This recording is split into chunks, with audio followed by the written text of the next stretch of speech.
This is Dolany TV, ladies and gentlemen. Welcome back to another edition of Edmonton Oilers Discussion, the first edition of Edmonton Oilers Discussion on Dolany TV for 2020. I hope your New Year's Eve was fantastic.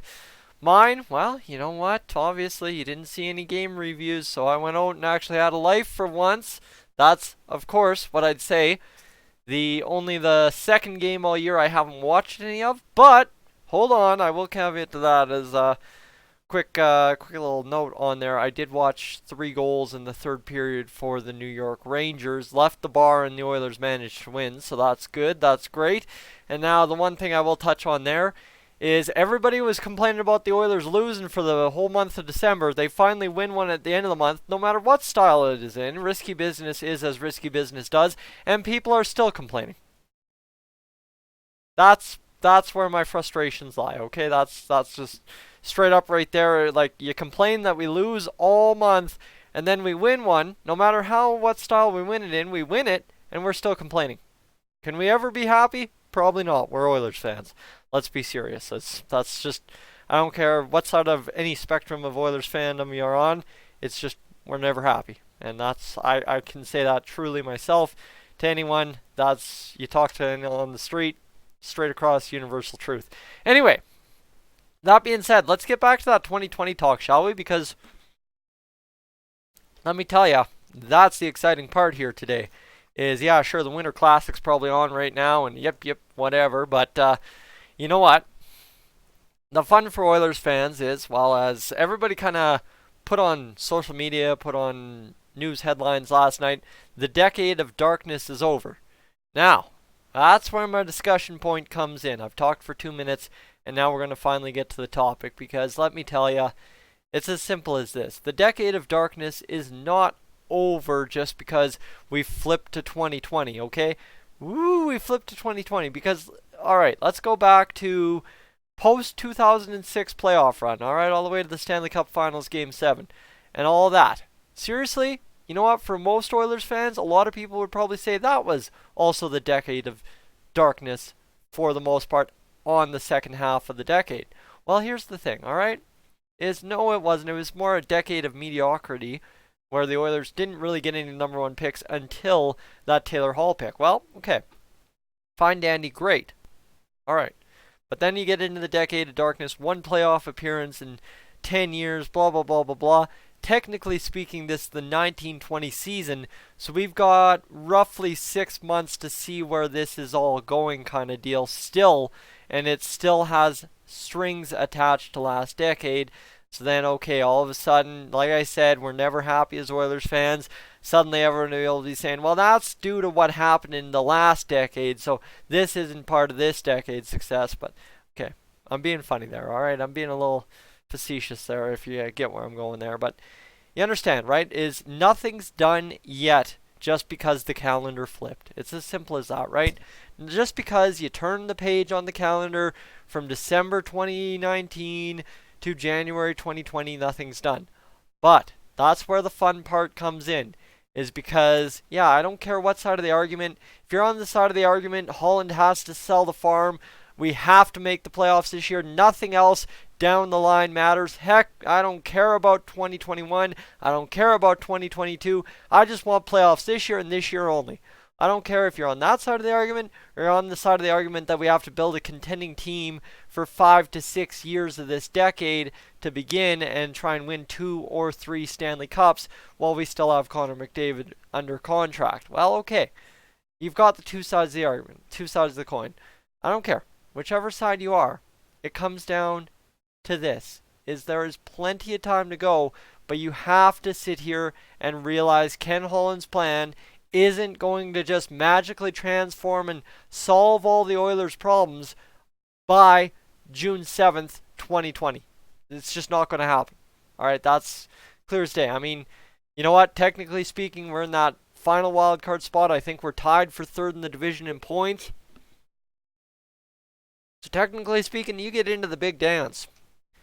St. Louis Blues proved that, right? I mean, they had a heck of a run to get there, but you get into that big dance.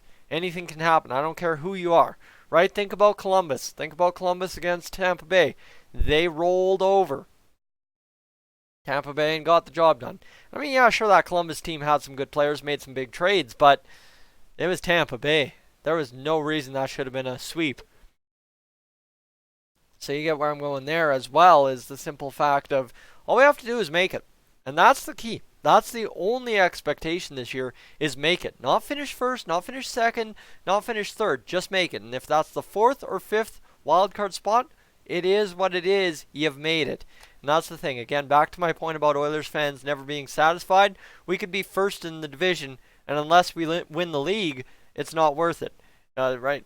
Like, we build all these things, all these blocks into our game of being Oilers fans that say, no, it's not good enough, not good enough, not good enough. And even if we won a Stanley Cup, everybody'd still be complaining that we haven't won 3 in a row. I'm struggling here. Because last night really threw me for a loop. Anyway, the difficult part, as I said, the expectation for the new decade. The new decade is simple. Is the fact that we have to let Ken Holland's plan unfold, successfully transition the GM ship from Holland to whoever fills in, and I think that's very clearly going to be the next GM of the Oilers will be Keith Gretzky, and then we move into what should be our huge contending years, right? Because Ken Holland's probably going to win a cup with the Oilers and be done. That'll be the end of his job, and good night. That's kind of what I see as the plan for Ken Holland moving forward right now. Then all of a sudden you have Keith Gretzky take the reins and run with it for 2, 3, 4 years and see where we are by the year 2026, 2027. Now this is a decade in which a lot can go right? Obviously, entering last decade, what did we have? We had a shiny Taylor Hall, I guess you could say, but we didn't get him till June. So entering that year, we were doing a lot of losing, like, oh my goodness, right? Somebody's going to pull up the stats on 2010 and say it's very similar to this year. I have a strange feeling, but just bear with me there. Is the simple fact that, you know what, it's going to be interesting. And that's the one thing. Is going into last decade, we couldn't say, oh, it's going to be a great time to be an Oilers fan, because no matter how hyped you up you were on Taylor Hall, guys, there were a lot more problems to solve back then than there are to solve now. And that's a weird thing to say. But for the Oilers, I think we're going to go into a very good time. You know what? Honestly, that's kind of my expectation is this year we just get in, see what happens.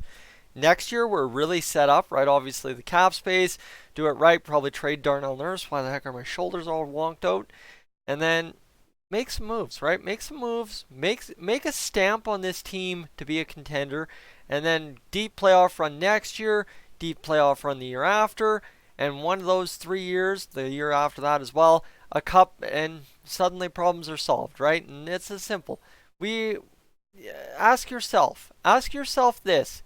Out of all 31 teams in the NHL, all right, and 32 going into 2 years from now, 2021, 2022, when Seattle enters, out of all 32 teams in the NHL, by the time it's really truthfully time for the Oilers to win back-to-back Stanley Cups, hopefully, or start the back-to-back Stanley Cup kind of deal, ask yourself this. How many teams by that point are primed to win back-to-back Stanley Cups, given their roster today? That's right. It's a hard question, right? Yeah, there's some easy answers, but sorry, there aren't. We have no clue what's going to happen, and that's the fun part is we've got time. We've got time. And to think magically, just because the Oilers get into the playoffs and Connor McDavid and Leon Draisaitl don't have the success they'd like, i.e. winning a cup, because that's what everybody thinks should happen the second time you make the Stanley Cup playoffs, I'm going to tell you one thing. The fact that, like I said, the guys in the room, the leadership group, is pulling this team towards the playoffs. That's, at the end of the day, all the goal is. So that's where the decade starts. The decade after that, like I said, we have no clue. We could easily go out, win the cup this year, and then not have anything else the rest of the decade. That's the way it could go, and that's the interesting part for this whole argument back to the start of the video, the decade of darkness is over. It could be like we could have 6 months of success this year and then done for another decade. Or if the plan comes to fruition, still by 2027, we're talking about this Oilers team being dynamite. Who really knows? The question is, what does the roster look like by 2027? Are any of these guys that are currently still on the Oilers there in 2027? I got some questions for you, I guess. So maybe the thing is, ask yourself your questions of really what does this decade mean in Edmonton Oilers hockey? Guys, I'm Tyson. This is Stolen TV. It's just a ramble. It's just a rant. I gotta go back, hopefully watch last night's game and not have a spaz attack about the third period again. But we'll talk to you later, guys. I'm up on out of here.